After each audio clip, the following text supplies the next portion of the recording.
Okay, part 2 of how I married a man that didn't exist. So, ending off last video, I am for the underdog. I love to hear a story of how someone has struggled and they came out of that better. So, everything was sounding good at this point. We had been communicating every day, and we started video calling. Like I said, he was very charming, very flattering. He was saying all the things that I wanted to hear that I didn't know that I needed to hear. And at the time, obviously, I didn't know that this script was formulated specifically for me. That the things that were being said were to move me in a position of where he needed me to be, where he wanted me to be. He was constantly calling me beautiful. He was constantly saying that he thought that I was just gorgeous and he couldn't wait to meet me. That he liked bigger girls, that didn't bother him. And he was a bigger guy. It wasn't like anything, crazy. But of course, as someone who has self-esteem issues, hearing these things sounded really, really good. So we then started video chatting every night. So he video chatted me from a car the very first time we chatted. And it was a normal conversation. It was good. It was the first time we had interacted face to face. And it was like the charm that he had over the text messages just translated into that real interaction. And I was like, oh my gosh, this seems too good to be true. He seems really into me. We were talking about making plans about meeting in person. So he was video chatting me from the car, and at that point, once again, he owned his own home. He was telling me that he did have 2 roommates.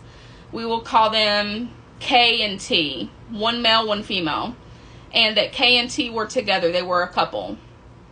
So he was talking about how they all go out together with his friends, and they go ATV riding. He had sent me some videos of the ATVs and riding through, the fields or the woods or whatever. And we had made plans for me to go over there and go ATV riding with him and a group of his friends. He had shown me pictures of his dogs. There were 2. He had shown me a picture of his vehicles. He had shown me the outside of his house. He had flipped the camera around and he showed me the house.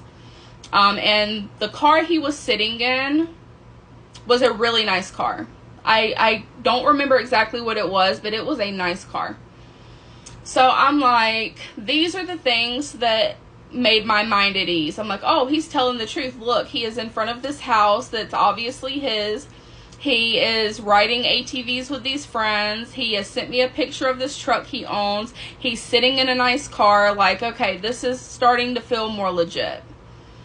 So we had talked a lot about his time in prison. After he did tell me, because the name he had on his Facebook dating profile was not his full name. So it had his first name and last name, but the last name he had on Facebook dating was actually his middle name. He did eventually tell me his last name, and he said that the reason why he did not have his real last name on his Facebook page, because we eventually became Facebook friends, was that he had done that to protect his sobriety so that his old dealers couldn't find him, so that he could just not be found by people he didn't want to be found by. So I looked him up. I did a background check or a Google search, whatever. I think that all of us ladies would do that at this point in 2025. And I found the records, I found the mugshots, I found the posts, I found just an abundance of things. And it tracked. All the things that I found online matched what he told me he had gone to prison for. And I'm like, okay, he was honest. You know, that took a lot of courage, because he could have lied about going to prison and me not find that out until later, or maybe never find out.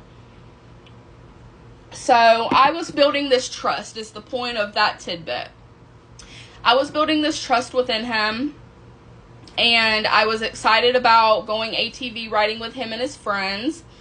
Like I said, we had made the plan for me to come over for the first meeting because we wanted to do the ATV riding in the group. And then the next time he would possibly come over to Fort Lauderdale and we would go on a date there.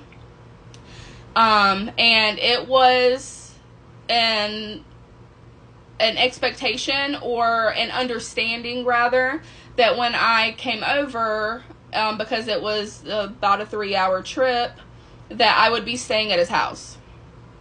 So I know all the red flag girlies are like, girl, this should have been like, you shouldn't have even agreed to that. Like, why would you do that?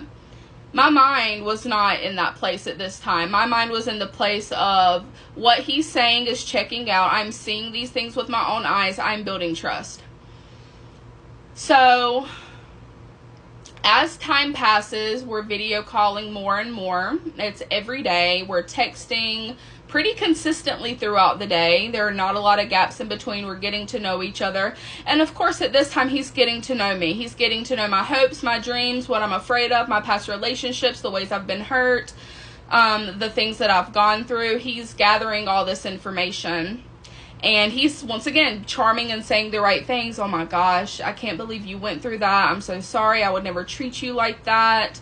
I have been devastated after the passing of my wife. I want to find something real. You know, I have these girls to take care of, and I want a mother figure for them eventually. You know, it was very hard on them when they lost their mother, and they need someone in their life that's going to love them and care for them, and not only just for me.